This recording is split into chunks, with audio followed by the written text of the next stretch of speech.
Les étudiants à l'école de la culture boursière. Une heure durant, le docteur Edo Kossi Amenouvé, directeur général de la BRVM, a passé en revue toutes les opportunités qu'offre la bourse ainsi que le rôle de cette bourse dans le financement de l'économie d'un État. Dans son exposé, il ressort que pour l'heure, les petites et moyennes entreprises n'ont pas totalement adhéré à la bourse. Nos bourses n'attirent pas beaucoup d'investisseurs institutionnels internationaux pour des raisons diverses, pour des questions de liquidité, pour des questions de coûts. Nous avons un taux d'épargne qui est faible également dans nos économies, même si on peut penser que naturellement les gens ont peut-être de l'argent qu'ils ne mettent pas sur les marchés, notamment à la BRVM, mais il est tout à fait clair qu'on ne peut pas avoir une bourse dynamique sans un taux d'épargne très élevé dans l'économie.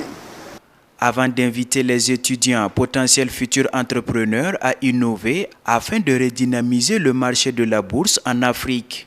À l'issue de l'exposé du directeur général de la BRVM, les étudiants n'ont pas été avares en question. L'une des problématiques évoquées est la protection de l'épargne investie en valeurs mobilières.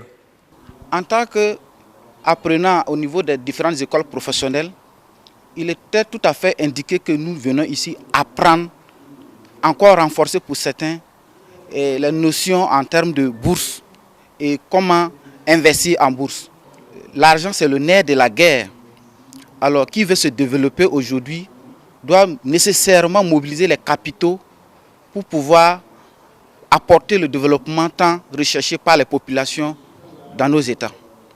Cette conférence universitaire a été initiée à l'occasion de la commémoration des 14e journées sous-régionales de la Bourse régionale des valeurs mobilières BRVM. Il faut noter que le Burkina Faso se situe en deuxième position dans l'UEMOA en termes de sociétés cotées.